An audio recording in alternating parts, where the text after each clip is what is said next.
तो hey guys, कैसे हैं आप सभी लोग। तो गाइस डी एस क्लास के गाइस एपिसोड नंबर 6 के साथ गाइस हम आ चुके हैं। तो गाइस इस एपिसोड में गाइस मैं इसके 2 चैप्टर को एक्सप्लेन करने जा रहा हूं। तो गाइस चैनल को सब्सक्राइब कर दो और वीडियो को लाइक कर दो और गाइस क्यू&ए के लिए भी गाइस क्वेश्चन दे दो, जल्दी ले आऊँगा मैं। और इधर अपना एम जो कि एमसी होता है वो कहता है ये तो बहुत ही अमेजिंग है, खाना खा रहा होता है और वो कहता है कि मैंने बहुत ही दिनों बाद कोरियन मीट खाया है। और वो ये रेन होता है, उसको कहता है तुम भी खा सकती हो और जितना चाहे मर्जी उतना तुम ऑर्डर कर सकती हो। और वो कहती है ठीक है। और अपना एमसी कहता है कि ये तो अच्छा है कि मैं कोऑपरेट कार्ड का यूज़ कर रहा हूँ। और वो कहता है कि ये ठीक बात है क्या, मैं तो यहाँ पे खाना खा रहे हैं तुम्हारे अंकल का बारबेक्यू का रेस्टोरेंट तो है। और वो लड़की गुस्से में कहती है वो टेस्ट बिल्कुल भी अच्छा नहीं होता है और मेरे अंकल के रेस्टोरेंट में मत जाना ओल्ड मैन। अपना एमसी कहता है मैं ओल्ड नहीं हूँ। और वो कहती है और ज़रूरी बात तुम कह रहे थे कि तुम्हारा बड़ा भाई वो है जो कि है वर्ल्ड एज लीडर, मतलब छोटा भाई तुम्हारा। और तो वो कहती है कि तुम मेरे जैसे को क्यों देख रहे हो तो फिर। और वो कहता है कि क्योंकि मुझे तुमसे थोड़ी सी गुड वाइब्स आ रही है। तो इस बात को सुन के तो वो वहाँ से जा रही होती है। वो कहती है कि मुझे कल्ट में कोई इंटरेस्ट नहीं है और वो खाने के लिए शुक्रिया। अपने हम से कहते हैं ऐसी कोई बात नहीं है। और कहते ये पता नहीं वाइब से इनका हमेशा मतलब कल्ट का क्यों होता है। और वो कहता है कि एक्चुअली मैं तुम्हारे माँ बाप को जानता हूँ, उन्होंने मेरी हेल्प की थी जब हमारे पेरेंट्स गुजर गए थे। अपना हीरो सोचता है ये झूठ है वैसे। और वो कहता है कि इसलिए मैं तुम्हें रीपे करना चाहता हूँ और मैं अभी लेट हूँ, लेकिन मैं अपनी बिजी था लाइफ में तो मैं इसलिए एम्बेरस हूँ। और वो कहती है इसकी कोई बात नहीं, मैं जानती हूँ ऐसे पीपल को वो जो कि बैक स्टैब कर देते हैं, मैं धोखा देते हैं। और वो कहते हैं ठीक है तुम्हारा स्टैंड के लिए। और वो कहता है इसलिए मैं तुम्हारी हेल्प करना चाहता हूँ और मुझे एक्स्ट्रा ऑर्डिनरी टैलेंट दिखता है तुम में। और वो कहती है क्या टैलेंट। अपना एमसी कहते हैं हाँ और टैलेंट है और तुम अवेकन हो सकती हो और मेरे पास स्किल है उसे अवेकन करने की। और वो कहता है पार्क एरिया में तुम एक अवेकन बन सकती हो और कम से कम बी रैंक की। और एमसी कहता है मेरे पीछे वर्ल्ड एज गिल्ड है तो मैं तुम्हें एक एस्टैब्लिश कर सकता हूँ एक हंटर के रूप में। और सामने उसे एक कार्ड दिखा देता है अपने जो कि वर्ल्ड एज गिल्ड होता है। और वो कहता है कि अगर इस तुम ठीक हो तो इस सारी कंडीशन से तो मैं तुम्हें स्पॉन्सर भी करना चाहूँगा अगर तुम इससे ठीक हो। और उसे कहता है क्या तुम क्या सोचती हो, क्या तुम मेरे साथ कॉन्ट्रैक्ट बनाना चाहोगी क्या और एक हंटर बनना चाहोगी क्या। तो जो को पार्क की एरियम भी होती है क्या, वो कहती है क्या मैं एक हंटर बन सकती हूँ। और अपना एमसी कहता है इसे प्रोबेबली ये ऑफर को एक्सपेक्ट कर लेगी और ये बहुत ही पॉपुलर जॉब है यंगस्टर के बीच में और मुझे बस थोड़ा सा और फैंसी परफॉर्मेंस देनी है मतलब। तो वो क्या करता है जो कि अपनी स्पेस होती है इन्वेंट्री उसमें से एक लंबा सा एक कॉन्ट्रैक्ट निकाल लेता है। और वो कहता है क्या तुम एक कॉन्ट्रैक्ट को रीड करना चाहोगी क्या। और जब वो पार्क इसको देखती है इस कॉन्ट्रैक्ट ऐसे निकलते हुए तो वो कहती है क्या ये कहाँ से आ गया, क्या इसी को इन्वेंट्री कहते हैं क्या उसी के जैसा। और अपना एमसी कहते हैं हाँ हाँ अगर तुम अवेकन हो जाओगी तो तुम्हें भी ऐसा मिलेगा। और ये कॉन्ट्रैक्ट यूनिक है, ये डंजन के बाय प्रोडक्ट से बना हुआ है और उसे कॉन्ट्रैक्ट दे देता है। और वो कहता है कि तुम्हें बस एक ही चीज़ करनी है कि तुम्हें इसे ऑफिशियली साइन कर देना है इस कॉन्ट्रैक्ट को अपना मतलब पार्क एरियम। और इस कॉन्ट्रैक्ट की कंडीशन जो है वो अलाइज गिल्ड से है उन्होंने रखी है मतलब। और तुम्हारी स्किल को जो है वो हिडन रखा जाएगा और तुम्हें प्रोटेक्ट करना पड़ेगा हानि यूजिन को 1 साल के लिए। और वो कहते हैं हाँ इस क्योंकि मुझे पीपल हर्ट कर सकते हैं और मैं एक वीक एफ रैंक का हूँ इसलिए हो सकता है लोग मुझे नुकसान पहुँचाए। तो वो कहती है क्या तुम शर्म नहीं आती है मिडल स्कॉलर से प्रोटेक्शन लेते हुए। अपना एमसी कहते हैं इसमें शर्माने की क्या बात है, अगर तुम अवेकन हो जाओगी तो तुम मुझसे बहुत ज़्यादा स्ट्रॉन्ग बन जाओगी। और वो कहती है लेकिन क्या मैं अपने पैरों पे खड़ सकती हूँ अगर मैं अवेकन हो गई और इंडिपेंडेंट बन सकती हूँ। और वो कहते हैं हाँ हाँ सबको अवेकन को एक साथ ही ट्रीटेड किया जाता है इक्वली। और वो कहती है ठीक है तो मैं कॉन्ट्रैक्ट को साइन कर देती हूँ। तो अपना एमसी होता है वो उसके पैन को पकड़ लेता है। वो कहते हैं कि तुम क्या कर रही हो, 1 मिनट रुको। और वो कहते हैं क्या मैटर है, क्या बात है, बस मुझे नाम ही तो लिखना है। और वो कहते हैं नहीं नहीं तुम्हें कॉन्ट्रैक्ट को अच्छे से देखना है तो इसमें क्योंकि तुम्हारी कंडीशन है ना हुई तो। और वो कहती है अच्छा अच्छा। और फिर एमसी कहता है लाओ इसे मुझे यहाँ पे दो, क्या होगा अगर तुमने ऐसे ही साइन कर लिया और कोई तुम्हें ऐसे ही ठग ले दो। और वो कहते हैं यहाँ ध्यान से देखो और तुम्हें मेक श्योर करना पड़ेगा कि कॉन्ट्रैक्ट एकदम फेयर हो। और तुम अभी यहाँ इसमें न्यू हो इसलिए और अंडर एज्ड भी हो इसलिए तुम्हें गार्डियन भी चाहिए इसमें। और वो देख रही होती है अपने एमसी को और फिर वो नज़रें झुका लेती है और अपना एमसी कह रहा होता है अगर तुम इंडिपेंडेंट बनना काफ़ी अच्छी बात है और ये अच्छा लगता है, लेकिन तभी वो लड़की कहती है क्या हो अगर मेरा गार्डियन है वो मुझे अच्छे से भी ये मुझसे अच्छे से भी ये ना कर रहा हो। और वो कहते हैं ये तुम्हारा क्या मतलब है। और वो कहती है कि मैं बस यही कह रहा हूँ कि एक गार्डियन होना एक यूजलेस चीज़ है और वो पर्सन मुझसे बहुत ही वायलेंस है और मुझसे अच्छे से बात भी नहीं करता है, वो बहुत ही कमीना आदमी है वो। और एक क्या फेयर कॉन्ट्रैक्ट की बात कर रहे हो, सभी लोग मेरी एडवांटेज ही लेना चाहते हैं। और अपन कहते हैं ये रिम तुम क्या बात कर रही हो। और तभी वो वहाँ पे उसका अंकल आ जाता है, वो कहते हैं कुतिया कहीं की तुम यहाँ पे हो पार्क ये रिम। और वो कहते हैं कि मैंने सुना कि तुम यहाँ पे रेस्टोरेंट में आई हो। और वो कहती है अंकल आप यहाँ पे। और तभी वो अप्लायंस से भी खड़ा हो जाता है और वो कहता है हेलो मैं वो मिस पार्क एरिया में। और तभी वो कुछ बोलने वाला होता है लेकिन उसका अंकल बीच में टोक देता है उसे। और वो कहता है कि तुम यहाँ वहाँ क्यों घूम रही हो और जब वो मैंने तुम्हें करने के लिए कहा था वो तुमने कर लिया है क्या, और मुझे फॉलो करो। उसका हाथ पकड़ लेता है और वो कहता है कि मैं तुम्हें आज एक अच्छा लेसन सिखाऊंगा। और अपना कह रहा होता है ये कि अंकल एकदम रुको एकदम शांत हो जाओ, और उसका हाथ पकड़ लेता है। और वो आदमी कहता है तुम कौन हो और तुम्हारा क्या रिलेशनशिप में हो गया इसके साथ तुम।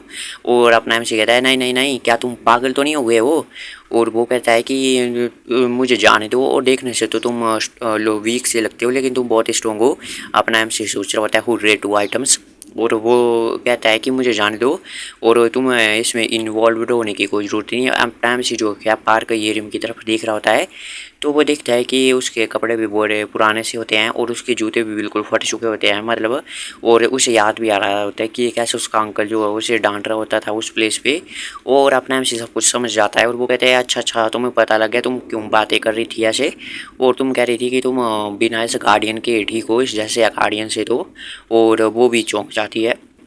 और फिर जो पार्क की रेंबो होती है वो भी कहते हैं हाँ हाँ ये एकदम ईविल आदमी है और इसने मेरे सारे के सारे जो कि मेरे माँ बाप के पैसे थे वो सारे ले लिए इनहेरिटेंस, और मेरे को एक सेंट भी नहीं दिया और बारिश के वक्त भी ये मेरे को एक सस्ता सा अम्ब्रेला दे देता था और कभी भी मेरे लिए नया नहीं लेता था चाहे वो टूट जाए।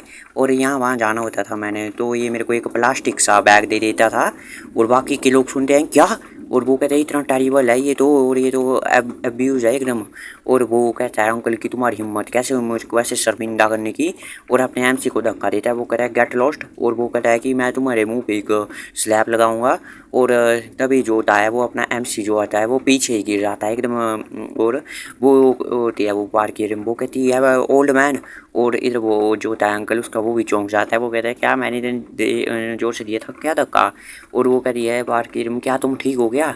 और तभी जो वह रैम्प से वो एक्टिंग करने लग जाता है, वो कहते हैं ये ओल्ड मैन मेरे को लोगों को मार रहा है। और वो कहते हैं नहीं नहीं मैंने कुछ नहीं किया।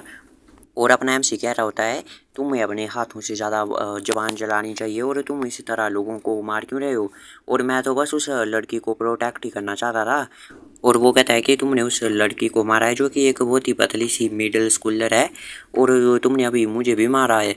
और वो अंकल होता है वो अपने एमसी का कॉलर पकड़ लेता है, उसे कहता है कि तुम मुझे फ्रेम करने की कोशिश करे हो। तो अपना एमसी होता है उसकी टांगों पे मारता है जिसके कारण कि वो पीछे जाके गिरता है। वहाँ पे बहुत सारी प्लेट्स होती है खाने की। और अपना एमसी बहुत ही मासूम सा चेहरा बनाते हुए कहता है कि ये फ्लोर बहुत ही स्लिपरी है क्योंकि यहाँ पे सोडा हुआ है, यहाँ पे गिर चुका है। और उसका अंकल कहता है तुम बास्टर्ड गए ये। और अपना एमसी लेता है उसका सर को वहाँ पे डाल देता है, वो कहता है अरे मेरे नाक में सॉस चली गई। और अपना एमसी कहता है अरे मैं फिर से स्लिप्ड हो गया तुम ठीक हो ना। और पीछे से जो कि होती है उसे भी हंसी आ रही होती है। और अपना एमसी उसके कान में जाके कहता है कि तुम्हें शर्म आनी चाहिए और तुम एडवांटेज ले रही हो एक छोटी सी बच्ची का, और तुम्हें तो बीच में से फाड़ के रख देना चाहिए। और वो कहते हैं नहीं नहीं मुझे जाने दो। और अपना एमसी कहता है कि मैं तुमने अगर फिर से ऐसा कुछ करने की कोशिश की उसके साथ तभी उसे आवाज़ आती है बाहर से। और पीछे से जो पार्क की रिम होती है वो कहती है वाह ये साउंड है क्या जो कि हिट हुआ है इसका टेबल से सर, ये तो एकदम रेसलिंग की तरह है। और अपना एमसी कहता है क्या ये मेरी दोबारा नहीं किया गया है, लगता है कुछ बाहर चल रहा है, ये बाहर से आई है आवाज़ और बाहर हो कह रहा है एक्चुअली। तभी वो पूरी बिल्डिंग हिलने लग जाती है और बाकी के लोग कहते हैं क्या हाथ एक तो नहीं आ रहा है, ये यहाँ एक वॉर का ब्रेक आउट हो गया है, ये धरती पे हो कह रहा है। तभी वो गार्ड भी आ जाता है और वो कहते हैं हाँ यूजिन। और वो कहते हैं ये बहुत ही डेंजरस है, यहाँ पे सभी लोग भागो यहाँ से, एक मोस्टर आ चुका है। और तभी हम बाहर देखते हैं एक ऑक्टोपस जैसा मोस्टर समझ ले वो आप, उसके बहुत सारे जो डेंटिकल्स होते हैं वो होता है, वो वहाँ पे आ चुका होता है और वो वहाँ पे बहुत ही दवाई बेचा रहा होता है, लोग भाग रहे होते हैं।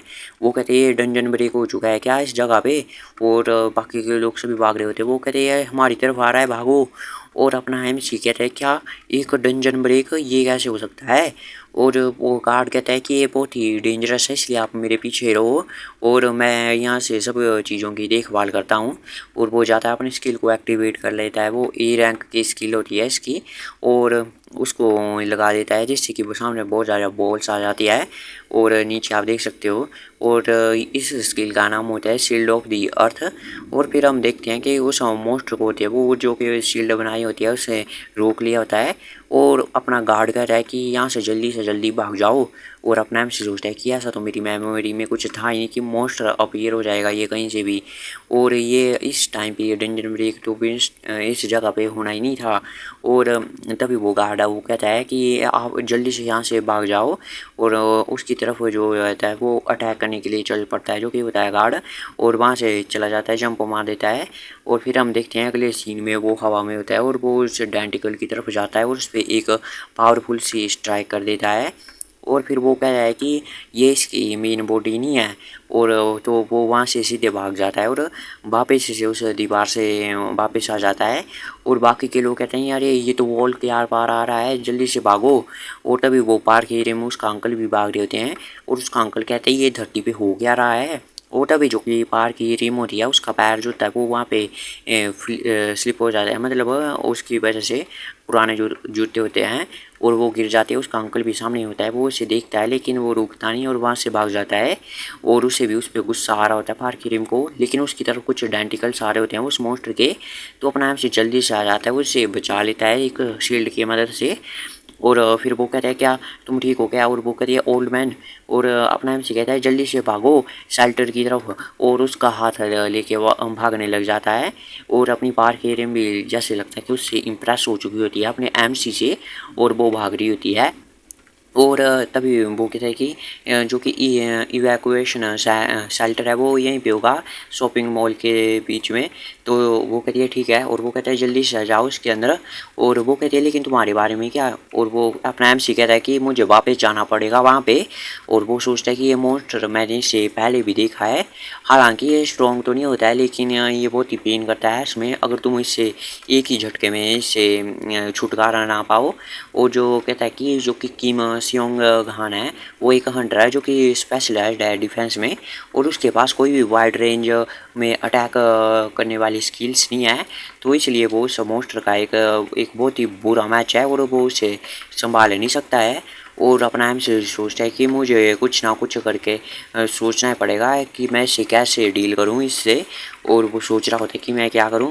और तभी वो पार्टी रिम होती है वो कहती है कि मैं भी जाऊंगी तुम्हारे साथ ओल्ड मैन, और मेरे को अवेकन कर दो और मैं भी फाइट को ज्वाइन करना चाहती हूँ। और अपना एम से कहता है नो वे, और अभी तो तुमने साइन भी नहीं किया है कॉन्ट्रैक्ट पे। और वो कहती है क्या तुम्हें इस बात से चिंता है कि मैं अपने वर्ड से हट जाऊँगी, और यहाँ पे एक सिचुएशन डेंजरस है इसलिए मैं भी हेल्प करना चाहती हूँ। अपना एम से कह रहे हैं इसलिए तो मैं तुम्हें करने दे सकता हूँ, और अभी भी तुम जो है वो बहुत ही यंग हो और तुम अवेकन हो जाओगी तो तुम मुझसे अच्छे से फाइट कर सकती हो, क्या तुम ऐसा सोचती हो क्या। और मैं तुम्हें एक सेफ से एनवायरनमेंट में अवेकन करना चाहता हूँ, और मेरी कोई इंटेंशन नहीं है तुम्हारे जैसे चाइल्ड को एक बैटल ज्वाइन करने दो मैं ऐसे ही। और वो कहता है कि तुम अभी भी एक यंग चाइल्ड हो और तुम फाइट नहीं कर सकती हो अकेली। और वो कहते हैं कि यहाँ पे अडल्ट है तो हम जो करेंगे जो हम कर सकते हैं, और इसलिए तुम सेफ रहो ठीक है ना। और वो वहाँ से चला जाता है अपना एमसी, और वो कहता है कि कुछ सोचो जल्दी से सोचो, तुम 5 साल से भी ज़्यादा समय के लिए हंटर थे। और वो कहता है कि तुम्हें कुछ सोचना होगा इसके लिए रास्ता करंट सिचुएशन में। और वो वहाँ पे पहुँच जाता है, वो कहते हैं हंटर किम सियोंगान, और वो भी उसे देखता है और वो कहता है तुम वापस क्यों आए, ये बहुत ही डेंजरस है। तो अपना एमसी कहता है कि वो फिर से अपनी स्किल्ड को यूज़ करो जो शील्ड की स्किल है। और वो कहते हैं क्या ये यूजलेस है, मैंने पहले एक डिफेंस बैरियर यूज़ कर लिया है तो वो मैं पूरे टाउन को कवर नहीं कर सकता हूँ। और अपना एमसी कहते हैं ये बहुत ही अच्छी स्किल है, मेरे पास एक आइडिया है। तो हे गाइस कैसे हैं आप सभी लोग, तो गाइस डी एस क्लास के गाइस एपिसोड नंबर 7 के साथ गाइस हम आ चुके हैं। तो गाइस इस एपिसोड में भी गाइस मैं दो एपिसोड को एक्सप्लेन करूंगा। तो गाइस वीडियो को लाइक कर लीजिए और चैनल को सब्सक्राइब कर दीजिए। तो जैसा कि पिछले एपिसोड में हमने देखा था कि अपना एमसी आ जाता है गार्ड के किम के पास और कहता है उसे कि मेरे पास एक आइडिया है, अपनी शील्ड को यूज करो। और दूसरे सीन में हम उन्हें देखते हैं वो फॉल्स के ऊपर आ चुके होते हैं और नीचे हमें मॉन्स्टर दिखाई देता है। तो जो गार्ड होता है वो भी अपनी तैयार हो जाता है और अपनी एक डिफेंस वाली स्किल होती है उसके पास जो कि अर्थ को मैनिपुलेट कर सकती है उसको यूज़ करता है और उससे वो उसे ट्रैप करने लग जाता है ऊपर से। और गाइस मुझे समझ नहीं आया यहाँ पे हुआ कैसे, लेकिन आप पे समझ सकते हो पहले उन्होंने चारों तरफ से घेर दिया, अब ऊपर से छत जैसा घेर दिया और अब यहाँ पे थोड़ी सी जगह बची है।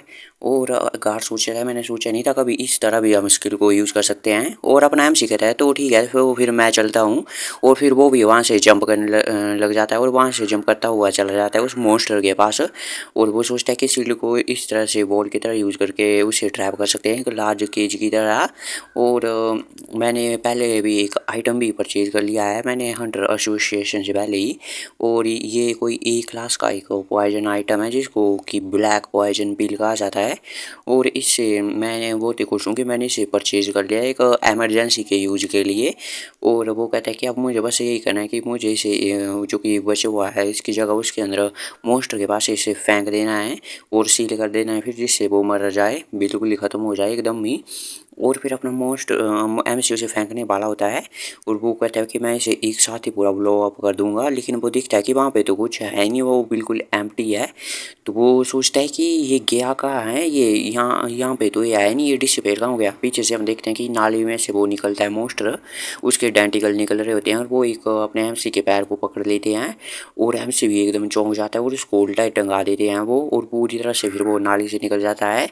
और अपना एमसी सोचता है शिट यार ये तो यहाँ सीवर से नाली से यहाँ से भाग गया और डंजन में नाली होती नहीं है इसलिए मैंने इस पे ध्यान ही नहीं दिया। तभी जो होती है वो पार्क के रिम भी वहाँ पे आ जाती है और वो कहती है ओल्ड मैन। और अपना एमसी कहता है ये रिम तुम यहाँ पे क्या कर रही हो। और वो दिखता है कि वो उसे मार रही होती है मॉन्स्टर को और उसके छतरी जैसा कुछ होता है और फिर वो उसे छोड़ देता है मॉन्स्टर। और फिर जो अपना एमसी को वो कहती है भागते हुए कि भागो यहाँ से जल्दी से भागो। और अपना एमसी भी लैंड करता है और वहाँ से भागने लग जाता है। और अपना एमसी उसे कहता है कि मैंने तुम्हें कहा था कि तुम भाग जाओ और तुम यहाँ पे क्या करी हो, तुम बस एक ऑर्डिनरी से सिविलियन हो। और वो कहती है कि तुम्हारे बारे में क्या ओल्ड मैन, तुम बस एक एफ क्लास के हो बंदे और तुम कर ही क्या लेते इसके खिलाफ। तो अपना एमसी कहता है उसे कि पर मैं एटलीस्ट एक अडल्ट हूँ और एक अवेकनर भी हूँ। और वो कहती है कि मुझे हंसाओ मत, थोड़ी देर पहले तुम मुझे कह रहे थे कि मिडिल स्कॉलर को, स्कूल जाने वाले बच्चे को जो कि मुझे प्रोटेक्ट करना। तो अपना एमसी भी कहता है हाँ हाँ वो तो मैंने कहा था, लेकिन तुम अभी भी यंग हो। और कुछ कहने वाला था लेकिन उससे पहले ये रिम कहती है मुझे पता है और इसलिए तो मुझे बहुत ही ज़रूरत है पावर की, इसलिए मेरे को पावर चाहिए। और वो जा रहे आगे की तरफ दौड़ रहे होते हैं अभी भी। और वो पुरानी बातें याद करती है कि तुमने मुझे पहले सेव किया था और मुझे इससे बहुत ही खुशी मिली और मैं चाहती थी कोई मुझे प्रोटेक्ट करे और मैं हमेशा यही प्रे करती थी कोई आएगा और मुझे प्रोटेक्ट करेगा। और ले क्योंकि मेरे पास अपने पास पावर नहीं थी मुझे प्रोटेक्ट करने के लिए, इसलिए मुझे को स्ट्रॉन्ग बनना है और इसलिए मेरे को पावर चाहिए। और वो सोचते जब से मैं यंग थी तो मैं हमेशा ही प्रे करती थी कि कोई आएगा और कोई मुझे प्रोटेक्ट करेगा, लेकिन किसी ने किया नहीं है प्रोटेक्ट। और वो कहती है कि इसलिए मैं चाहती हूँ कि मुझे पावर मिले और मैं खुद को प्रोटेक्ट करूँ। और तुमने भी तो यही कहा था ओल्ड मैन कि मुझे पावर मिलेगी और मैं अपने पैरों पे खड़ी हो सकती हूँ। और अपना एमसी भी देख रहा होता है उसे और वो अपने एमसी को देख रही होती है। और वो कह रही है कि इसलिए मैं चाहती हूँ कि तुम मुझे सिखाओ कि पावरफुल कैसे बन सकते हैं। और तभी हम देखते हैं कि जो कि डेंटिकल्स होते हैं वो उन्हें फिर से पकड़ने वाले होते हैं, उन पे अटैक करने वाले होते हैं। तो अपना एमसी भी और वो भी उनकी तरफ देखते हैं और फिर वो अपना एमसी और वो हाथ पकड़ लेते हैं एक दूसरे का। और इधर अपना एमसी अभी से अवेकन करने वाला होता है और फिर वहाँ से एक बहुत ही बड़ा ब्लास्ट होता है। और इधर जो कि सुहान और वो जो कि गार्ड होता है वो भी देखता है ये हो क्या रहा है। और वो देख के कुछ चौंक जाता है क्योंकि जो कि डेंटिकल्स आ रहे थे उन पे अटैक करने के लिए वो जम चुके थे एकदम बर्फ़ में। और हम नीचे देखते हैं कि ये रेम जो होती है वो हो चुकी होती है अवेकन और उसने अपनी स्किल को यूज़ किया होता है। तभी आती है नोटिफिकेशन की आइस स्किल कोल्ड सी को एक्टिवेट किया गया है और रजिस्टर किया गया है पार्क ये रिम को एक अवेकनर के रूप में और ये कंप्लीट किया जाता है। और पार्क ये रिम कहती है ओल्ड मैन मैंने तो ओ एस क्लास को पा लिया है और वो बहुत ही खुश लग रही होती है।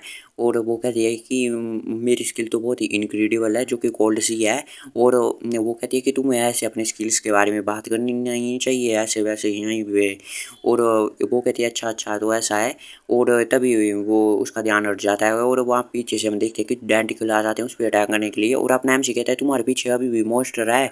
और वो कहता है कि ये ध्यान से बचो उससे। लेकिन ये जो होती है वो उसे एक ही मुक्का मार देती है डर के मारे।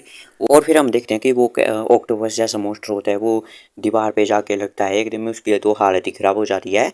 और ये जो ये रिम होती है वो तो खुश हो जाती है और वो सोचती है तो ये होती है एस क्लास की पावर। और वो कहती है तो ठीक है, इससे आगे मैं संभालती हूँ इसे। और वो जाती है उस गार्ड के पास और वो कहती है कि आप मेरे को थोड़ी देर के लिए इसको देंगे, तो वो भी दे देता है। और इधर वो अपने और पावर डालती है इसमें और इसे एक स्पीड जैसा बनाती है और एकदम कूल जैसा लगती है, एक पोज लगाती है और चली जाती है। और इसकी वजह से पत्थर टूट के आ रहे थे अपने हीरो की तरफ, तो गार्ड बचा लेता है फिर शील्ड की वजह से। और अपने हम से कहता है कोई मुझे बचाओ। और इधर जो ये रेम होती है वो भी उस पर अटैक करने के लिए चली जाती है। और फिर वहाँ पे खून ही खून हमें दिखाई देता है। और जो फिर जो मॉन्स्टर का पार्ट होता है वो अपनी महमसी की तरफ भी आ रहा होता है, तो गार्ड उससे रोक रहा होता है। और इधर अपना एमसी कहता है ये केयरफुल रहना और तुम तो हमें भी जला दोगी ऐसे ही। और वो कहती है सॉरी सॉरी, और मेरे को अभी कंट्रोल करने में थोड़ी पावर में ट्रबल हो रहा है। और अपना एमसी भी हंसता है हाँ हाँ। और वो सोचता है कि पहले इसे लोग विच हंटर कहते थे, आइस विच कहते थे। और लेकिन अभी मैं इसे देखूँ तो एकदम स्माइल कर रही है और ये एक ऐसी लग रही है, एक ऐसी बच्ची जिसको सिर्फ यही पता कि स्माइल कैसे करते हैं। और फिर अपना एमसी कह रहा है कि मेरे को लगता है कि वो ऐसे ही अवेकन हो गई होगी, उसके पास अगर कोई ऑसम सा स्किल होता है। और मुझे लगता है कि शायद उसके पास होगा क्या एक ऑसम स्किल। तो इधर एक और आदमी आ जाता है, वो कहता है अब तुम मुझ पे छोड़ सकते हो सब कुछ। और फिर वो अपनी इसी पावर को यूज़ करता है, जो कि ब्लो गाइस ये पिंक जैसी फ्लेम्स होती है, इसका यूज़ करके उस सारे के सारे मोस्टर को जला देता है। और इधर अपना एमसी कहता है यू ह्यून। और इधर जो ये रिमोट होती है वो उसको वो भी दिखती है, इतना बड़ा ब्लास्ट हुआ है। और वो कहती है क्या, उसने तो मैनेज कर लिया एक ही बार में इसको पूरा जलाने का। और हम देखते हैं कि वो पूरा का पूरा मॉन्स्टर होता है वो जल जाता है। और इधर अपना जो कि होता है एमसी का छोटा भाई और ये दोनों एक दूसरे को देख रहे होते हैं। और अपना एमसी का छोटा भाई तो गुस्से जैसे में देख रहा होता है, थोड़ा घूर गए। और अपना एमसी को कहता है यूं ना तुम कैसे आ गए यहाँ पे। और अपना एमसी का भाई कहता है बड़े भाई और तुम यहाँ पे, और तुम्हें पता भी है क्या मैं कितना परेशान था जब मैं यहाँ पे आ रहा था। और मैंने तुम्हें कितनी बार कहा है कि तुम्हें बस घर में रहना है, और मुझे मुझे लगता है कि मैं तुम्हें लॉक कर दूँ कहीं बस। और उससे अपने एमसी को पकड़ के ला रहा होता है। और इधर अपना एमसी कहता है अरे अरे ठीक है ठीक है, और तुम्हें अब मेरे बारे में चिंता करने की ज़रूरत नहीं है, मैंने एक बंदे को ढूंढ लिया है अब देखो।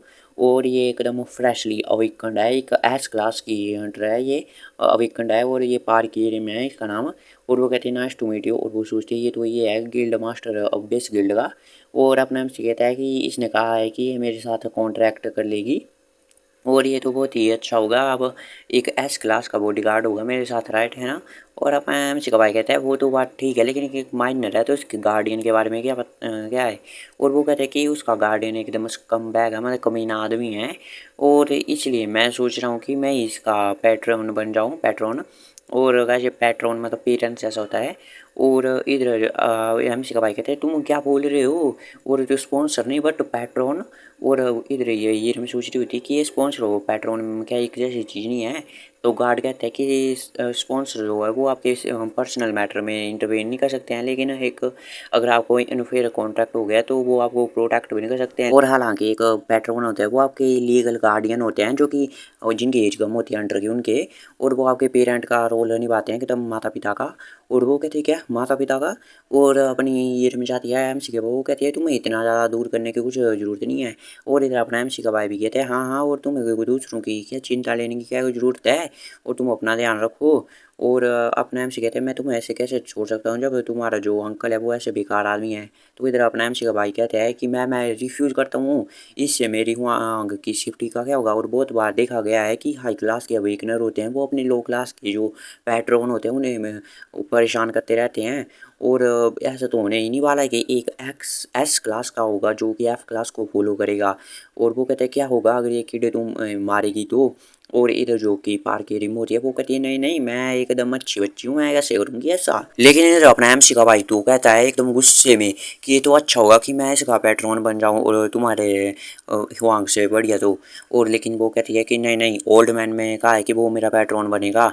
और फिर ये दोनों जो होते हैं पार्क की रिम और एमसी का भाई ये दोनों खुद में ही लग जाते हैं झगड़ा करने। और अपना एमसी ने चुप करवाने की कोशिश करता है, लेकिन तभी एमसी का भाई होता है वो अपने एमसी को पकड़ लेता है और वो कहता है चलो हम घर चलते हैं। और इधर हीरे भी होते हैं वो पकड़ते तुम कहाँ ले जा रहे हो, और इधर मैटर खत्म नहीं हुआ है। और इसी बीच के इसकी वजह से अपने एमसी की हाथों की हड्डी भी टूट जाती है, ऐसा ही दिखाई देता है वो पता नहीं गाइस। और इधर एमसी का भाई कहता है बड़े छोटे भाई तुम ठीक हो गया। और इधर हीरे भी कहते हैं ओल्ड मैन। और अपना एमसी का भाई कहता है क्या मैं कोई हीलर बुलाऊं क्या और तुम पोषण। तो अपना एमसी कहता है कि मैंने यूं हन तुम्हें ऐसे रेज किया है क्या। और वो कहता है कि ये मैटर जो मेरे और ये रिम के बीच में है तो तुम क्यों बीच में टांग अड़ा रहे हो। और तुम गिल्ड मास्टर हो और तुम्हें खुश होना चाहिए कि मैंने एक एस क्लास के बंदे को लाया है। वो कहते हैं हाँ हाँ तुम ठीक हो लेकिन। और वो कहता है कि तुम घर जाने के बाद कैसे कर सकते हो। उधर मिस्टर किम कब से वेट कर रहे कि सिचुएशन को संभालने का। और इधर तुम्हें काम भी तो हुआ है और जाओ अपना काम करो गिल्ड मास्टर का। और अपना एमसी का भाई भी वहाँ से चला जाता है। वो कहते हैं तो हम बाद में बात करते हैं और मैं इधर काम ख़त्म कर लेता हूँ। और इधर एमसी भी रात भर ही सांस लेता है तो अभी इसका हाथ मेरे को ठीक लग रहा है गाइस, तो वहाँ ज़्यादा नहीं टूटा होगा यार।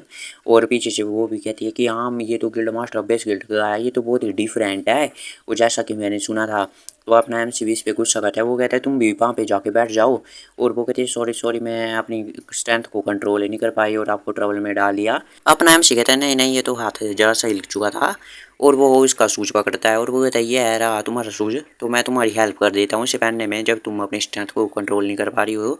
और वो कहता है कि ये तो फट चुका है और बहुत ही गलत साइज का भी है, मुझे तो पता नहीं है कि विश्वास भी नहीं होता कि वो भास्टर्ड अंकल तुम्हारे साथ ऐसा कर सकता है। तो हम कल जाएंगे और एक नया शूज हुआ है उसको लेके आएंगे। और इधर अपनी जो कि होती है वो बहुत ही खुश होती है, वो कहती है कि क्या अब तुम्हारा हार्ट जोरों से धड़क रहा है। और वो कहती अपना एमसी कहता है ऐसा क्यों होना चाहिए। वो कहते हैं कि तुम ड्रामा नहीं देखते हो जब वो ऐसे ही करते हैं। और तभी वो पूरी बात ऐसी बोलने वाली थी लेकिन तभी उसे एक मक्खी दिखाई देती है अपने एमसी के सर के पास।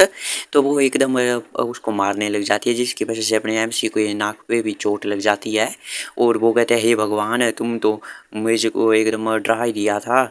और वो कहती है नहीं नहीं मैं केयरफुल रहूंगी और सॉरी इसके लिए। अपना एमसी उसके जूतों की लेसिस बांध रहा होता है। और वो कहता है कि तूने पूछा था पहले कि मैं इतना सब कुछ तुम्हारे लिए क्यों कर रहा हूँ। वो इसलिए क्योंकि मैं तुमसे रिलेट कर सकता हूँ। और हमें भी बहुत ही कठिन समय देखना पड़ा जब हमारे पेरेंट्स मर गए थे। और मैं भी विश करता था कि मैं एक रिलायबल पिलर बन सकूं जो कि अपने छोटे भाई का ख्याल रख सकूं। और मैं श्योर नहीं हूँ कि मैं रिलायबल पर्सन बन सका कि नहीं। और वो कहते नहीं नहीं तुम बहुत ही रिलायबल हो ओल्ड मैन। और आपने सी कहता है क्या तुम ऐसा सोचती हो। वो कहती है हाँ हाँ हालांकि तुम एक अडल्ट हो के भी एक मिडिल स्कॉलर को बोल रहे हो प्रोटेक्ट करने के लिए। और लेकिन तुम मेरे पेट्रोन हो इसलिए ये मेरे अच्छे से ख्याल रखना। और वो कहते हैं हाँ हाँ और तुम भी मेरा रखना। और दोनों हाथ मिलाते हैं। और वो कहता है कि मैं इतना तो नहीं कर पाऊँगा जितना तुम्हारे पेरेंट्स करते थे लेकिन मैं पूरी कोशिश करूँगा। और तभी और वो कहता है कि बट लेकिन ये आई लव यू। और जो कि ये रम होती है वो भी चौंक जाती है और फिर वो हंसती है और वो कहती है तो वो कहाँ से आ गई ये बात। और तभी नोटिफिकेशन आती है कि एस क्लास की अवेकनर पार के रिम को आपके कीवर्ड से इन्फ्लुएंस हो चुकी है। और उधर तभी कहते हैं कि लेकिन तभी उसका अंकल भी आ जाता है वहाँ पे वो चिल्लाते हुए ये रिम। और वो कहता है कि ओह तो तुम यहाँ पे हो, मैं तो तुम्हारे लिए बहुत ही चिंता में था। और क्या तुम सच में एक अवेकन वो हो चुकी हो गया। और मैंने सुना कि जो कि अवेकन लोग होते हैं वो बहुत ही ज़्यादा पैसे कमाते हैं। और इधर अपने एमसी और जो कि एजेम होती हैं वो कह रहे हैं कि यहाँ पे तो एक और प्रॉब्लम है। तो गाइस ये एपिसोड यहीं पे खत्म होता है गाइस, मिलते हैं आपसे अगले एपिसोड में। ओहे गाइस कैसे हैं आप सभी लोग। तो गाइस हम दी एस क्लास के एपिसोड नंबर 8 के साथ गाइस हम वापस आ चुके हैं। तो गाइस अभी तक आपने हमारे चैनल को सब्सक्राइब नहीं किया तो गाइस चैनल को सब्सक्राइब कर लीजिए और वीडियो को लाइक कर लीजिए। तो चलिए गाइस वीडियो को शुरू करते हैं। तो गाइस पिछले एपिसोड में हमने देखा था उसका अंकल भागते हुए आ जाता है ईरिम के पास और वो कहता है कि मैं तुम्हारे बारे में बहुत ही चिंता कर रहा था और मैंने पता लगा कि तुम अवेकन हो क्या तुम तो हम बहुत सारे पैसे बना सकते हैं। और फिर यहीं से एपिसोड शुरू होता है गाइस और वो कहता है कि मैं तुम्हें तो ढूंढ ही नहीं पा रहा था बीच रास्ते में और तुम खो गई और मैं बहुत ही चिंता कर रहा था तुम्हारी। और इसको छोड़ो, क्या ये सच है क्या तुम अवेकन हो चुकी हो क्या? और ईरिम की तरफ देख रहा होता है और ईरिम भी कहती है कि हाँ मैं एक एस रैंक की हूँ। और उसका अंकल तो बहुत ही खुश हो जाता है, वो कहते हैं एस रैंक तो हम बहुत सारे पैसे बनाएंगे अब। और वो कहती है लेकिन मैं मूव आउट कर रही हूँ और मैंने कॉन्ट्रैक्ट भी बना दिया है इस ओल्ड मैन के साथ। और वो अंकल कहता है क्या? और अपना एमसी भी खांसता है और उसका अंकल कहता है तुम क्या बात कर रही हो, तुम बस 16 साल की हो और तुम मूव आउट कर रही हो। वो कहती है मैं 15 नहीं, मैं 15 साल की हूँ। और तभी अपना एमसी आ जाता है, वो कहता है कि हंटर इंडिपेंडेंट हो सकते हैं 14 साल के बाद, ये एक स्पेशल लॉ है। और उसका अंकल कहता है स्पेशल लॉ, मैंने तो ऐसा कभी नहीं सुना है कोई स्पेशल लॉ, अपनी ये बकवास बंद करो। तो अपना एमसी उसके मुंह के पास उसका फ़ोन ले आता है और जिसमें उसने वही अपना एमसी उसकी रिकॉर्डिंग कर ली होती है जो स्टोर वाली, उसमें अपना एमसी कह रहा होता है कि फ्यूस्ट का यूज़ मत करो और पीपल को ऐसे मत मारो, तुम एक मिडिल स्कॉलर के साथ ऐसा कैसे कर सकते हो। और उसका अंकल कहते हैं ये क्या है? तो अपना एमसी कहता है और मैं सीसीटीवी है जो स्टोर का उसका भी एविडेंस ले लूँगा साथ में। और उसका अंकल कहता है क्या? और अपना एमसी और उसके बीच में फाइट लग जाती है इस की गार्डियन को लेके और वो कहते हैं तुम ऐसा कर रहे हो वैसे वैसे। और दोनों के बीच ऐसी बहस होने लग जाती है ये रिम को लेके। और अपना एमसी कहता है कि तुम भूल जाओ और तुम वापस से ये रिम के साथ अप्रोच भी मत करना। तो उसका अंकल जाता है उसको कहता है बास्टर्ड ये तुम्हारा यही प्लान था सारा स्टार्ट से, और उसका गला पकड़ लेता है। और एमसी भी उसे देखता है घूर के और वो कहता है कि मैं तुम्हारे ट्रू कलर सबको दिखा दूंगा। लेकिन तभी ईरिम बीच में आ जाती है, वो अपना अम्ब्रेला लेती है और जो होते हैं एमसी और उसके अंकल उन दोनों के बीच मारती है वहाँ पे। और वहाँ पे वो एक बहुत ज़्यादा होल जैसा हो जाता है, ऐसे ही आप देख सकते हो गाइस। और क्या बोलूँ मैं इसके बारे में। और तभी अपनी रिम को कहता है एमसी की रिम तुम एक अवेकन हो, तुम सिविलियंस को हार्म नहीं पहुंचा सकती हो ऐसे। तो ये रिम भी होती है वो भी मासूम सा चेहरा बना लेती है और वो कहती है अंकल अगर आप कैसे वायलेंस का यूज़ कर सकते हैं। उसका अंकल कहते तुम क्या बात कर रही हो, तुमने देखा नहीं है क्या ये बास्टर्ड क्या प्लान कर रहा है। तो ये रिम से तोड़ देती है छाते को और उसका अंकल भी डर जाता है। और अपनी ये रिम कहती है कि मुझे आश्चर्य है कि आप किस बारे में बात कर रहे हो, और स्टोर में तो आपने ही दिया था ओल्ड मैन को धक्का और आप अपने आप ही गिर चुके थे, आप नहीं गिरे थे क्या? और उसका अंकल डर जाता है, वो प्रेशर निकालती है, वो कहती है इसके साथ क्या है, ये एक वही मिडिल स्कॉलर है क्या जिसको मैं आज तक देखता रहता था? मुझे तो लगता है कि मैं किसी मेरे सामने कोई एक वाइल्ड बिस्ट है। और इधर अपने एमसी को भी वो प्रेशर कर रहा होता है इफेक्ट, लेकिन अपने एमसी का फियर रेजिस्टेंस एक्टिवेट हो जाता है और अपने एमसी सोचता है ये प्रेशर तो ये सच में एस रैंक का है। और ये रमा उस अंकल के पास आती है, वो कहती है तुम्हें पता है अंकल तुम किसी पोजीशन में नहीं हो जिस पर मैं कोई दया दिखा सकूं तुम्हें, और तुम किस प्रकार के गार्डियन हो। और तुमने कभी मेरे लिए एक डिसेंट अम्ब्रेला भी नहीं खरीदा है कोई ढंग का, और उसी अम्ब्रेले को तोड़ मोड़ किसके पास में देती है।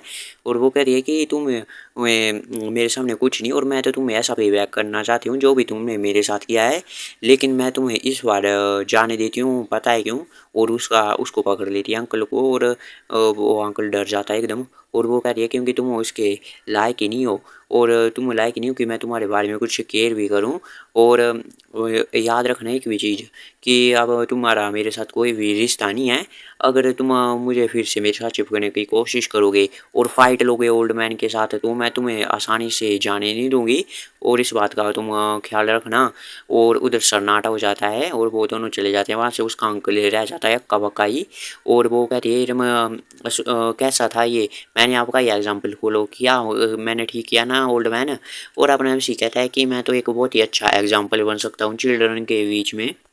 इसी के साथ हमें नेक्स्ट दिन का सीन दिखाया जाता है और अपना एमसी कहता है इसी के साथ ये रिमा हमारी वर्ल्ड एज गिल्ड की फैमिली की मेंबर बनेगी पार्ट। और मैंने अपनी अवॉइड कर ली जो कि मेरी जेल जैसी ज़िंदगी थी ये। लेकिन तभी वो सो रहा होता है, लेकिन तभी उसका भाई आ जाता है, वो कहते हैं यूहान क्या हुआ और तुम क्या कर रहे हो इस सुबह सुबह इतनी जल्दी? और उसका भाई कहते हैं कि उसे मेरे पास दे दो जो कि तुमने पिछले कल खरीदा था। अपना एमसी कहता है तुम क्या हंटर शॉपिंग के मॉल की बात कर रहे हो क्या? क्या मैंने कुछ ज़्यादा खरीद लिया? मैं पूरा मनी यूज़ नहीं कर सकता था क्या? मुझे लगा ऐसा। और वो कहता है ऐसी बात नहीं है, वो ब्लैक पॉइजन फॉग और दे दो। और अपना एमसी भी उसे दे देता है। वो लगा क्या ये? और वो कहता है कि लेकिन इसे क्यों? लेकिन छोड़ो इसको, लेकिन तुम्हें पता कैसे लगा कि मैंने ये चीज़ ली है? तो एमसी का भाई कहता है बड़े भाई क्या मैं तुम्हें मुझ पे ज़रा भी भरोसा नहीं है? और वो अपने एमसी की तरफ देख रहा होता है, वो उसे गले लगा देता है। अपना एमसी कह रहा है अरे तुम क्या बातें कर रही हो, तुम क्या कर रहे हो? और वो कह रहा है कि तुमने ये मरने के लिए खरीदी है ना, और तुम अब मेरी वीकनेस बन चुके हो और मेरे एनिमी तुम्हें टारगेट करेंगे। तुम प्लान कर रहे थे इसे यूज़ करने के, जब वो तुम्हें होस्टेज बना लेते हो तो इसे खा लेते। और अपना एमसी सोच रहा है मैंने इसके लिए इसे बिल्कुल नहीं खरीदा था। और वो अपना एमसी का भाई कहता है तुम कुछ ज़्यादा ही सोच रहे हो और तुम्हें ऐसा करने की कोई ज़रूरत नहीं है। अपना एमसी कहता है नहीं नहीं ऐसी कोई बात नहीं है। और एमसी का भाई कहता है मैं तुम्हें सेव करने के लिए आऊँगा चाहे कुछ भी हो जाए। और अपना एमसी सोचता है कि मैंने तो इसे सीक्रेटली एक डंजन क्लियर करने के लिए खरीदा था, लेकिन मैं इसे ये भी नहीं बता सकता हूँ कि मेरे पास एल रैंक की पॉइजन रेजिस्टेंस स्किल है। और वो कहते हैं हाँ हाँ थैंक यू मेरे छोटे भाई। और अपना एमसी फिर कहता है कि लगता है कि मिस्टर अंडरस्टैंडिंग जो है वो ज़्यादा ही हो चुकी है अब कुछ। और फिर अपना एमसी पूछता है कि जो बिजनेस था ये का वो सॉल्व हो गया क्या? अपना एमसी का भाई कहते हैं हाँ हाँ वो टीम लीडर सीओ थे, उसने उसके घर गए थे कल। और उसके अंकल ने बहुत ही ट्राई किया उसको अपने साथ रखने का, लेकिन ऐसा लगता है कि उसने मिलियंस ऑफ मनी यूज की है उसके इनहेरिटेंस की। तो उसने कॉन्ट्रैक्ट साइन कर लिया जिसमें उसमें था कि ई रिम के साथ वो कभी भी कॉन्टैक्ट नहीं करेगा। और उसके बदले में ई रिम भी है वो कोई भी लॉ सूट यानी मुकदमा दायर नहीं करेगी उसके खिलाफ। और हमने उसे कुछ पैसे भी दे दिए ताकि वो हमें और परेशान ना करे। और हम सी कहते हैं क्या ये रिम ने कोई भी मुकदमा दायर नहीं करेगी क्या फैमिली की इनहेरिटेंस के लिए? और अपने हम सी का भाई कहते हैं हाँ उसने कहा कि वो इसके साथ और ज़्यादा इन्वॉल्व नहीं होने वाली है। एमसी कहते हैं हाँ हाँ ये तो सच बात है, अब से तो वो बहुत ही ज़्यादा पैसे कमाएगी। और अपना एमसी का भाई कहते हैं हाँ हाँ वो अपने पावर के साथ यूज हो रही होगी अभी, और फैमिलियर मतलब। और अभी वो ट्रेनिंग रूम में है पूरी रात से। और वो कहता है कि एक डिज़ाइन किया गया है इस रैंक की स्ट्रेंथ को भी हैंडल करने के लिए, तो वो बिना किसी चिंता के से यूज कर सकती है। लेकिन जैसे अपना एमसी और वो जाते हैं उसका छोटा भाई, तो वो दिखते हैं कि पूरा कमरा तहस नहस हो चुका होता है। तो सारे वहाँ पे तोड़ फोड़ एकदम अलग ही लेवल का हुआ होता है और उनके सामने भी एक पिलर जाके गिरता है। अपना एमसी सोचता है ये तुमने कहा ये एस रैंक की स्ट्रेंथ के लिए डिजाइन है? अपना एमसी का भाई कहते हैं हाँ लेकिन हे गाइस कैसे हैं आप सभी लोग? तो गाइस दी एस क्लास के गाइस एपिसोड नंबर 9 के साथ गाइस हम आ चुके हैं।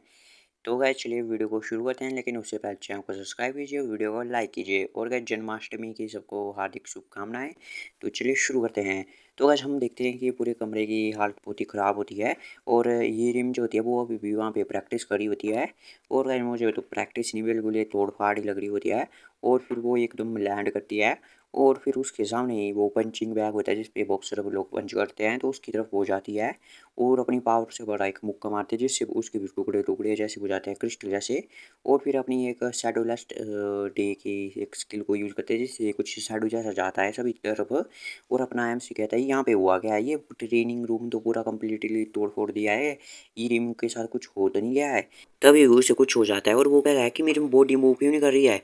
और हम देखते हैं कि ई रिम के जो शैडो थे उसने अपने एमसी को पकड़ लिया होता है। और फिर वो अपनी एक और स्किल को करती है एक्टिवेट, जिससे कि आसपास की चीज़ें होती हैं डंबल पत्थर वगैरह उन पे भी वही शैडो आ जाती है। और अपने एमसी के ऊपर भी वो पूरी शैडो कवर करने लग जाती है जैसे एकदम जैसे वैनम मूवी देखी है आपने वैसे। लेकिन फिर ई रिम जो है उनको शायद वापस बुला लेती है कि क्या करती है। और फिर अपने एक और मारती है लात जिससे कि वो और ज़्यादा तबाही हो जाती है वहाँ पे। तो गैस यहाँ पे तो मुझे पता नहीं लग रहा है कि गैस क्या हो रहा है यहाँ पे, लेकिन जो ये रिम होती है वो आगे जाके एक और मुक्का मारते हैं जिससे कि और भी ज़्यादा तबाही होती है पहले से भी ज़्यादा। और फिर इधर ये रिम खड़ी हो जाती है एकदम चौड़ में। और फिर हम इधर सुनते हैं कि अपना एमसी का भाई कहता है बड़े भाई आप थोड़ा सा रुको 1 मिनट। और इधर ये रिम भी देखती है, वो कहती है ओल्ड मैन। और एमसी कहता है तुम तो बहुत स्ट्रॉन्ग बन चुकी हो। और इधर एमसी का भाई कहता है मरना मत बड़े भाई। और इधर ये रिम कहती है क्या? और ओल्ड मैन तुम्हें क्या हुआ है?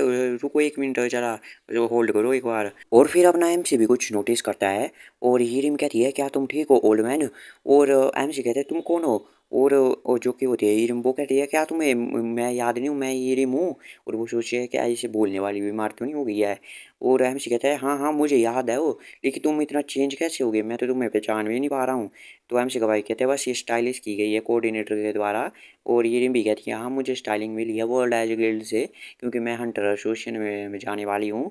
और अपना एमसी कहता है ये तो तुम्हें काफ़ी फिट करता है, और तुम तो ऐसी लगती हो कोई सॉफ्ट ड्रिंक वाली स्पोर्ट्स ड्रिंक वाली मॉडल हो जैसे तुम। और ये भी कहती है हाँ, और उन्होंने कहा कि मुझे अपनी फिट भी रहना है और मैं कमर्शियल ऐड भी करने वाली हूँ। और एमसी कहता है तुम वैसे स्टफ भी करने वाली हो क्या, और एस रैंक तो सेलिब्रिटी होते हैं वैसे भी। और वो ईरिम कहती है मैंने तो फिल भी कर दिया है हंटर रजिस्ट्रेशन वाला डॉक्यूमेंट सबमिट करने के लिए, मैं बस अपनी स्ट्रेंथ को चेक कर रही थी इधर स्किल्स वगैरह को। और मुझे रियलाइज ही नहीं हुआ कि तुम कब एंटर हो गए। तो एमसी भी कहता है अच्छा अच्छा, तो तुम्हारी स्किल क्या है जो कि तुम यूज कर रही थी। और फिर जो कि होती है रिम्बो भी अपनी स्किल्स के बारे में बताने लग जाती है। वो कहती है एक पहली स्किल तो फ्रीजिंग सी है, जो कि फ्रीज करने वाली स्किल है जो कि तुमने लास्ट टाइम तो देखी होगी। और मेरी एक दूसरी स्किल भी है जिससे का नाम हरमस सूज है, जिससे कि मैं फ्लाई भी कर सकती हूँ और शॉर्ट रेंज में टेलीपोर्टेशन भी कर सकती हूँ। और एक और स्किल है शैडोलेस डे, ये वाइड रेंज की अटैक वाली स्किल है स्पेशल इफेक्ट वाली। और ये इंक्रीज कर लेती है कोई भी स्टैट या एट्रीब्यूट वाली स्किल के इफेक्ट को। और ये ऑब्जर्व भी कर सकती है अपोनेंट की शैडो को, उनको स्लो करने के लिए, और उनसे पावर भी ले सकती है शैडो से। तो एमसी कहता है अच्छा अच्छा, तो तुम अपनी सराउंडिंग वाले जगह से पावर लेके स्ट्रॉन्ग बन जाते हो, इसलिए ट्रेनिंग रूम इतना मैस में था। और वो कहते हैं हाँ एक और लास्ट थिंग एक वाइट कोप सी स्किल है जो कि मुर्दा लोगों से इंफॉर्मेशन निकलवा लेती है। तो वो एमसीबी से चौंक जाता है और वो कहता है ये तो बड़ी इविल जैसी स्किल लगती है। और वो भी कहते हैं हाँ मैंने भी सोचा था कि कोई मेरे को अटैक वाली स्किल जैसा कुछ मिल जाए। तो फिर एमसी होता है वो कहते हैं हिरम को तो ठीक है, तो अभी के लिए तो ये जो कॉप्स वाइट कॉप्स वाली स्किल है इसको हिडन रखते हैं। और वो कहती है हिडन, और एमसी कहते हैं हाँ, और कोई भी नीड नहीं है तुम्हें अपनी सारी की सारी स्किल को शो करने की जब रजिस्टर करोगे। और वो कहता है तो तुम्हारे कुछ और कार्ड्स भी हिडन रखते हैं, जैसे ये बफ अटैक इफेक्ट जो शैडोलेस डे का है, और हर मसू का सिर्फ फ्लाइंग इफेक्ट और टेलीपोर्टेशन को हिडन रखते हैं। और वो ईरम कहते तुम तो अपने काम में बहुत ही एक्सपर्ट हो। और वो एमसी कहते हैं नहीं नहीं ये तो कोई कुछ नहीं है, और तुम अपने स्ट्रेंथ को कंट्रोल करना सीख चुकी हो। और एमसी के भाई को भी आ जाता है वो साइन को देख देख के, क्योंकि ये इतना चिपकड़ी होती है। और एमसी का भाई कहता है इससे इसलिए इतना सब कुछ पता है क्योंकि मैं इसकी टेक केयर कर रहा था, और इससे तुम अपना डिस्टेंस बना के रखो। और ये बीच में आ जाता है इनके। और वो कहते हैं गिल्ड मास्टर आप मैंने आपसे नहीं पूछा तो आप क्यों बीच में टांग अड़ा रहे हैं। वो कहते हैं मैं बीच में नहीं अड़ा रहा हूँ टांग, मैं बस एक्सप्लेन कर रहा हूँ क्योंकि ये मेरा बड़ा भाई है। एमसी कहते हैं तुम दोनों चुप हो जाओ। और एमसी सोच रहे क्या सब कुछ ठीक होगा क्या। और फिर हम नेक्स्ट सीन देखते हैं जो हंटर एसोसिएशन का। तभी पार्क की कार से उतरती है, वो कहते हैं वर्ल्ड एज गिल्ड की कार आ चुकी है। और इसमें पार्क की रिमो उतर जाती है। तो वो कहते हैं कि जो कि 8th रैंक मतलब 8वीं एस रैंक की हंटर है वो भी पैदा हो चुकी है, उसका बर्थ हो चुका है कंट्री में। और पार्किर के पास 3 स्टार्टिंग स्किल है, और पीछे हम देखते हैं 2 बंदों की शैडो। तो गाइज ये 2 बंदे कौन है गाइज, तो मैं आपको बता दूं ये है अपने एमसी और उसका गार्ड।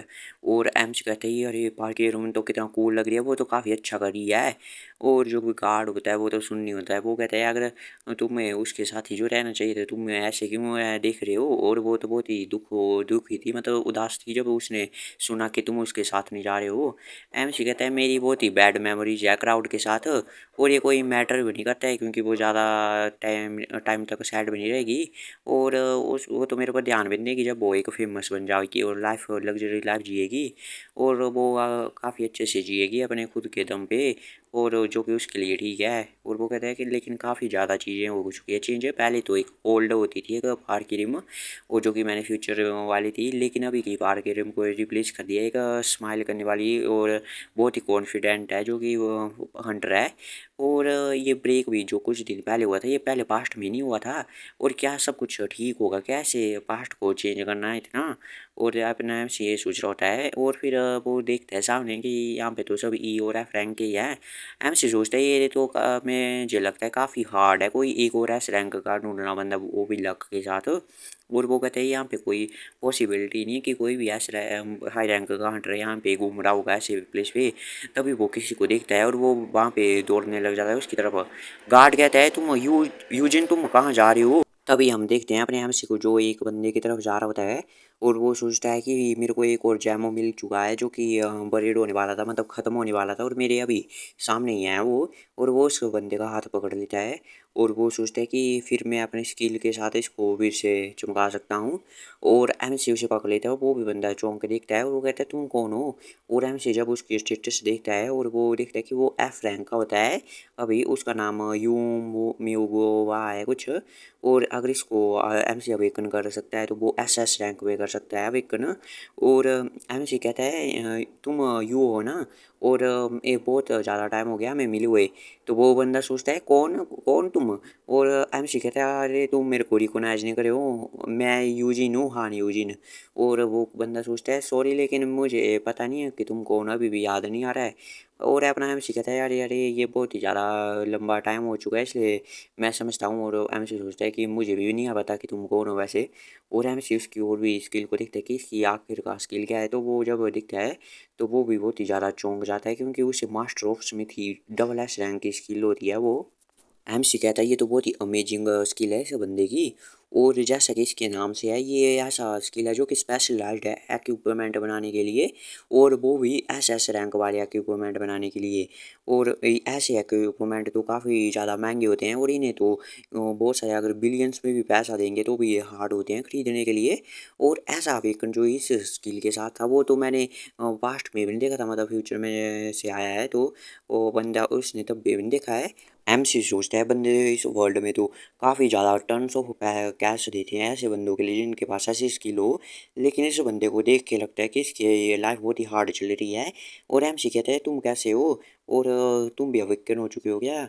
वो बताए हाँ हाँ मैं फ्रैंक का हूँ, किसी ने कहा कि अगर 1 मिलियन मिलेगा अगर तुम रजिस्टर कर लेते हो 100 के लिए, इसलिए मैं आया था। एमसी कहता है वाह मैं भी सेम हूँ, मैं भी फ्रैंक का हूँ। एमसी कहता है क्या तुम मेरे साथ बेसिक हंटर एजुकेशन लेना चाहोगे क्या। वो बंदा कहता है नहीं नहीं मैं तो यहाँ पे ऐसे ही आ गया, और अगर मेरे पास पैसे भी नहीं है देने के लिए एजुकेशन के लिए, और अगर मैं दे भी दूँ तो भी ये यूजलेस है मेरे जैसे एफ रैंक के लिए क्योंकि मैं एक गरीब आदमी हूँ। एमसी उसका हाथ पकड़ लेता है और वो कहता है तुम मेरे साथ चलो मेरे गिल्ड में। और वो बंदा भी चौंक जाता है और वो कहता है कि मैं बस तुम्हारे लिए फ्री कर दूंगा। वो एक ही बर्ड के साथ गार्ड आ जाता है और पकड़ता है, वो कहता है हाँ यूजिन वो गिल्ड मेंबर ही ले सकते हैं जो कि हंटर एजुकेशन है। एमसी कहता है यार यार कम ऑन, एक ओवर को ऐड करने से कुछ ख़राब थोड़ी बिगड़न थोड़ी जाएगा। लेकिन वो गार्ड कहता है लेकिन रूल्स। और वो बंदा कहता है ये तो वर्ल्ड एज गिल्ड से मिस्टर किम है, क्या तुम इन्हें जानते हो। और एमसी भी बहुत ही क्यूट सा चेहरा बनाता है और फिर कहता है कि वर्ल्ड एज का गिल्ड मास्टर है वो मेरा लिटिल ब्रदर है एक्चुअली। और वो बंदा चौंक जाता है वो क्या गिल्ड मास्टर, और तुम तो अचानक इतना ज़्यादा ब्राइट साइन कर रहे हो। अब एमसी कहते हैं ये तो पैसे की पावर है और मैं तुम्हारे लिए अच्छी बातें करूंगा और तुम्हें अपने बोरो भी करने दूंगा इक्विपमेंट भी। वो बंदा कहता है क्या इक्विपमेंट भी। तो एमसी उसका हाथ पकड़ लेता है, वो कहता है कि मैं तो तुम्हें जानता भी नहीं हूँ। तो एमसी कहता है तुम्हें इस के बारे में चिंता करने की कोई ज़रूरत नहीं है, तुम बस एक्सपेक्ट कर लो और मैं तुम्हारी हेल्प करूँगा, तुम काफ़ी अच्छे बंदे हो क्योंकि, ठीक है ना। और वो बंदे भी बहुत ही रोने लग जाता है और मतलब आंसू। और एमसी कहते हैं तुम ये डिजर्व करते हो इतनी ज़्यादा काइंड ट्रीटमेंट को। और वो बंदा कहता है क्या क्या मैं सच में डिजर्व भी करता हूँ। और फिर वो रोते हुए अपने एमसी के सामने घुटनों पे आ जाता है और एमसी कहता है यू तुम क्या कर रहे हो। और फिर हम अगला सीन देखते हैं, एमसी कहता है ये लो तुम थोड़ी सी गर्म चाय पी लो। और एमसी कहता है कि मुझे तुम्हें कुछ एक्सपेंसिव से ऐसे कॉफ़ी पिलानी चाहिए थे एक कैफ़े पे। वो बंदा कहता है नहीं नहीं ये सब ठीक है, इतना ठीक है सब कुछ। और एमसी कहते हैं क्या तुम अब थोड़े शांत हो। और वो कहता है हाँ हाँ, और वो कहता है मुझे माफ़ करना वो सब करने के लिए क्योंकि किसी ने भी मेरे साथ वैसे कुछ व्यवहार नहीं किया था। एमसी कहते हैं अरे अरे तुम्हारी तो काफ़ी हार्ड लाइफ रही होगी। वो भी बंदा कहता है हाँ मैं बहुत ही अच्छा था अपने हैंड के साथ जब मैं छोटा था और मुझे अवार्ड भी मिले थे काफ़ी। लेकिन जब मैं ग्रो हुआ तो मेरे पेरेंट्स ने बोला कि ये सब यूजलेस है और मैं बस स्टडी करूं। लेकिन तभी से मेरा डाउनफॉल शुरू हुआ क्योंकि मेरे पास स्टडी के लिए कोई टैलेंट ही नहीं था और मेरी यूनिवर्सिटी ग्रेड भी बहुत ही ख़राब थी, इसलिए मुझे कोई भी जॉब नहीं मिला और मेरी फैमिली की सिचुएशन भी बहुत ही ख़राब हो गई। और जब तक मुझे इन सब चीज़ों का पता चला तब तक मैं कर्जे में डूब चुका था और मैं एक लूजर बन गया जिसके पास कहीं भी जाने को नहीं था कोई रास्ता। और एमसी कहता है हाँ मुझे पता है ये कैसे फील करता है, और एमसी बहुत ही उदास हो जाता है और वो याद करता है अपने पास्ट लाइफ को, जैसे उसमें एक डी रैंक का उसको कैसे एफ रैंक को मार रहा था। और ये वही था एपिसोड 1 वाला सीन। और एमसी कहता है बस एक कॉम्बैक्ट और हीलिंग वाले ही स्किल वाले बंदे सभी जगह वेलकम होते हैं। अगर तुम्हारे पास इनमें से कुछ नहीं हो और तुम एफ रैंक के हो तो तुम सोसाइटी में तुम्हें कुछ भी नहीं मिलेगा और कोई भी तुमसे वेलकम नहीं करोगे तुम। और एम से सोचता है मुझे आश्चर्य है कि यू के साथ क्या होता और उसके पास कोई अपॉर्चुनिटी नहीं होती अगर उसके टैलेंट को ऐसे यूज़ करने की, लेकिन अब एटलीस्ट मैं उसके साथ हूँ। और फिर अपना एमसी खड़ा हो जाता है और वो कहता है ठीक है। और एमसी कहता है तो ठीक है अब अपने ज़्यादा दुख में खो के मत रहो, उसमें डूबो मत जाओ। और कौन केयर करता है कि तुम्हारी क्या ट्रू बर्थ है। और वो वर्ल्ड बहुत ही हार्ड है लीव करने के लिए, तो तुम कॉन्फिडेंस के साथ जियो। और उसे बहुत ही बड़ी आशा भरी किरणें दिखाता है और वो कहता है कि अपना सर उठा के जियो प्राउडली। और फिर वो कहता है कि मैं एक बहुत ही रिमार्केबल मैन हूँ और लोग मुझे देख नहीं सकते हैं और मुझे खुद से प्यार है। और एमसी कहता है बस यही हमें सोचना है अपने बारे में, ठीक है क्या। और फिर एमसी इसके तरफ भी देखता है और फिर वो कहता है कि यू मोन वो, और क्या जैसे हम मिस्टर वो ही कहेंगे मिस्टर यू। और I love you too my friend. और ये भी बहुत ही खुश हो जाता है और वो कहता है कि हाँ हाँ मैं भी तुम्हें बहुत ही थैंक करना चाहता हूँ यूजिन। और फिर तभी नोटिफिकेशन आ जाती कि अवेकंड मिस्टर यू आपके इन्फ्लुएंस हो चुके हैं आपके कीवर्ड के द्वारा। और अपने आप से सोचता है जैसा कि मैंने सोचा था वो ये इतना ही आसानी से चला गया और यहाँ से तो अब मेरी नैया बहुत ही आसान से पार हो जाएगी। लेकिन तभी हमें दिखाया जाता है टीम लीडर शियोक सिमयुंग को, वो मना कर देते हैं। और एमसी भी कहता है क्या। और फिर वो कहता है कि हम कैसे एक स्ट्रेंजर को रिसीव करने दे सकते हैं रिक्रूटमेंट एजुकेशन। और अपना ये कहता है एमसी कि बस इसे एक बार करने दो। और वो कहता है नहीं हम ऐसा नहीं कर सकते हैं और हम ऐसे किसी स्क्रैप को नहीं करने के दे सकते हैं यूज। और पीछे जो मिस्टर यू होते हैं उसके मुंह से भी खून ही निकल जाता है ये सब स्क्रैप वर्ड सुन के। और एमसी उसे पकड़ लेता है पीछे और वो कहता है तुम बहुत ही हार्श हो अपने वर्ड के साथ, तुम इसे स्क्रैप कैसे बोल सकते हो। और वो मिस्टर ये कहता है हेड कि मैं तो बस ये कह रहा हूँ कि अपनी लाइन के बीच में रहना चाहिए बंदों को। और तो एमसी कहता है कि ये तुम ऐसा मत करो बस मुझे ट्रस्ट करो, ये वो बहुत ही अच्छा टैलेंट है सच में। और ये कहता है जो कि होते हैं हेड, वो कहता है मुझे पता है कि तुम्हारे पास काफ़ी अच्छी आंखें हैं और तुमने पहले एक बहुत ही आउटस्टैंडिंग अचीवमेंट पा लिया है डिस्कवर करके पार्क ये रिम को। लेकिन वो मिडल फिंगर दिखाता है। और वो कहते हैं लेकिन ये कॉन्सिडेंस भी हो सकता है, लेकिन अपना एमसी कहता है अरे ये तुम्हारे फिंगर के साथ क्या है। और वो कहता है कि अगर मैं तुम्हें सच सच बताऊँ तो तुम तो कुछ दिन पहले तुम एक स्कैमर के द्वारा वो स्कैम कर लिए गए थे और अब तुम अपने भाई के ऊपर ये जीते थे जीने के लिए भी, मतलब उसके पैसों पे जीते हो तुम अभी भी। तो गैस यहाँ पे कुछ ऐसी बातें होती है गैस वो मेरे को समझ में नहीं आ रही होती है, मेरी इंग्लिश उतनी अच्छी नहीं है। लेकिन यहाँ पे ये जो मिस्टर वो है वो सोच रहा होता है कि यूजिन को मेरे द्वारा ह्यूमिलेट किया जा रहा है कि मेरी वजह से। तो वो वहाँ से रोता हुआ चला जाता है, वो कहता है रुक जाओ मैं जा रहा हूँ यहाँ से अपनी जा रहा हूँ मैं। और लेकिन पीछे से यू कहता है अरे रुको रुको। फिर वो दोनों बाहर होते हैं, वो कहते हैं ये सियोक भी ना ये बास्टर्ड है और ये हर बार टांग अड़ाता है और ये कैसे कर सकता है ऐसे। तो जो मिस्ट्री वो है वो भी कहते हैं हाँ हाँ वो बहुत ही डरावना था। एमसी कहता है बस तुम रुको मैं अपने भाई को सीधे बात करता हूँ। लेकिन वो यूँ कहता है अपना सिर हिला के नहीं नहीं तुम्हें ये सब करने की कोई ज़रूरत नहीं, मुझे नहीं चाहिए ये। और तुमने मुझे पहले बता दिया है ना मेरी वैल्यू को, तो यही मेरे लिए काफ़ी है। और मैंने जीने की आशा तुमसे वो ले लिया है, ये सब तुम्हारी वजह से है। और एमसी कहता है यू। और वो कहते हैं कि अब मैं और डूबूंगा नहीं अपने दुख में। और वो कहता है कि एक्चुअली एक ऐसा प्लेस है जो कि एफ रैंक के हंटर को मेरी तरह जॉब देते हैं। एमसी कहता है क्या सच में, क्या ऐसा भी कोई प्लेस है क्या। हाँ वो कहता है कि हाँ उन है और उन्होंने कहा है कि वो मेरे को यहीं से पिक कर लेंगे।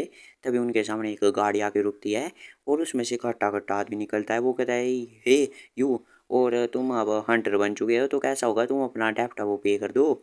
तो फिर जो यू होता है वो भी अपनी एमसी की तरफ देखता है और वो कहते हैं तो ठीक है अब मैं तुम्हें कांटेक्ट करूंगा जब मैं थोड़े पैसे बना लूँगा।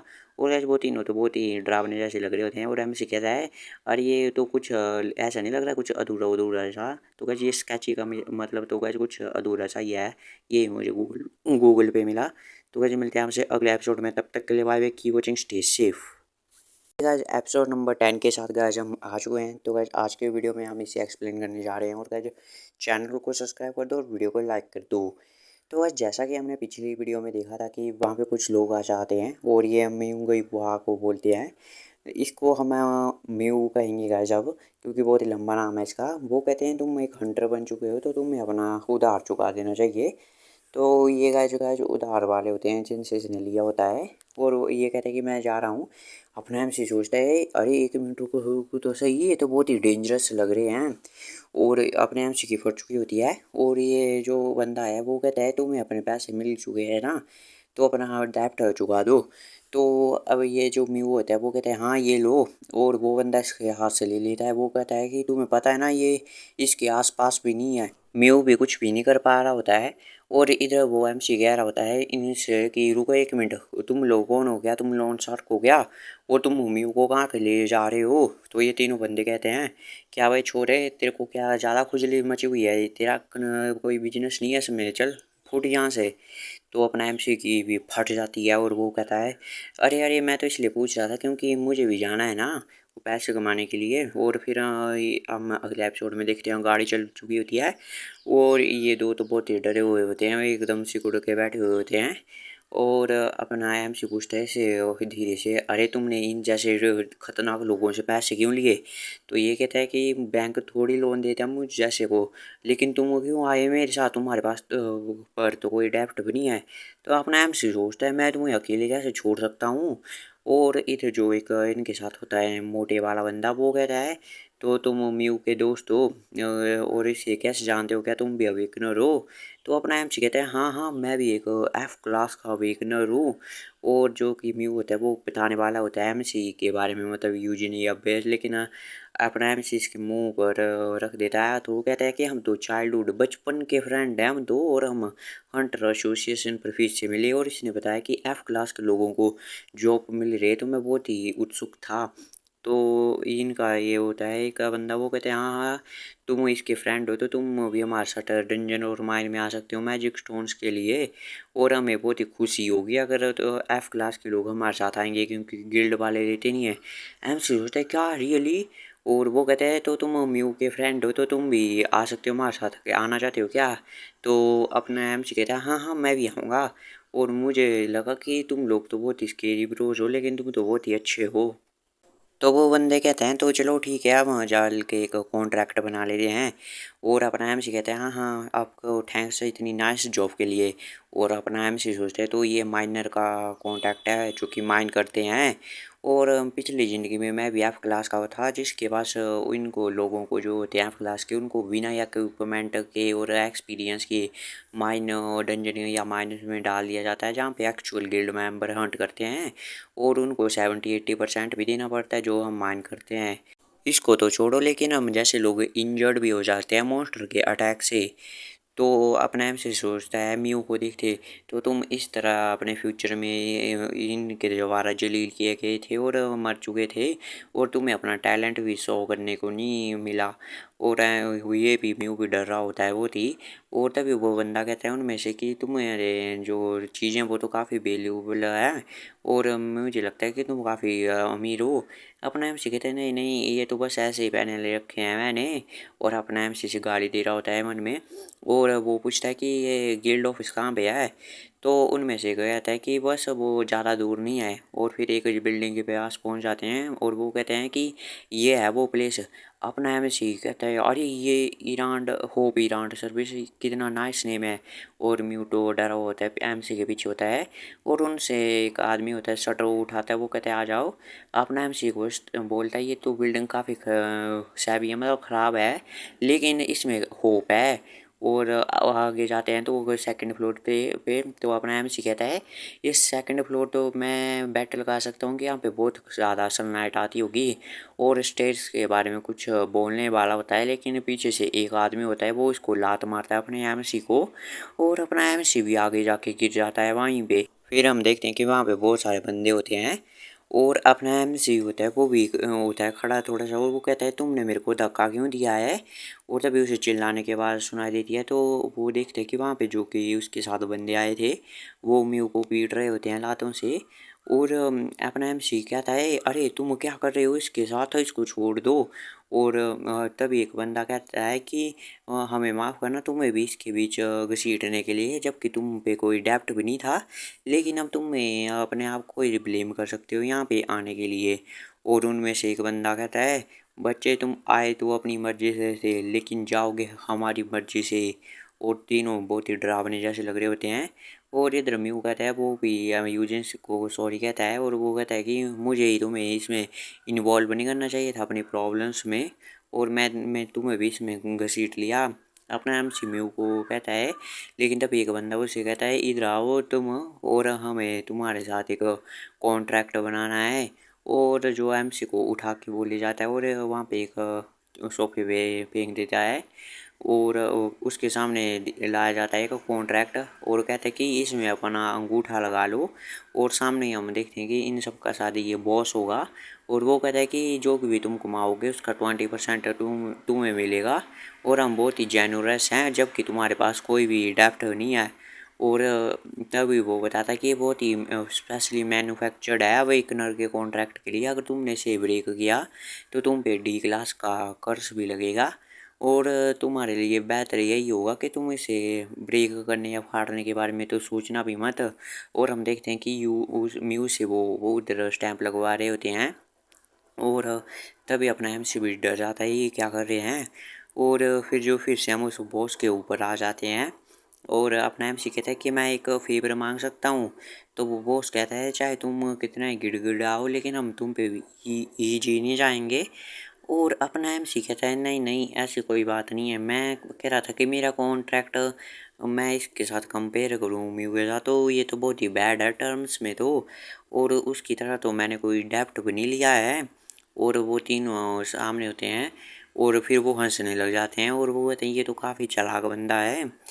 और फिर वो अपने एमसी को कॉन्ट्रैक्ट पकड़ाता है और वो कहता है कि तुम तो काफ़ी अच्छे हो चालाक, इस पे ध्यान से देखो 1 मिनट कॉन्ट्रैक्ट पे कि ये कैसा कॉन्ट्रैक्ट है। तो अपना एमसी देखता है कि म्यू को तो सिर्फ 10% ही मिलेगा।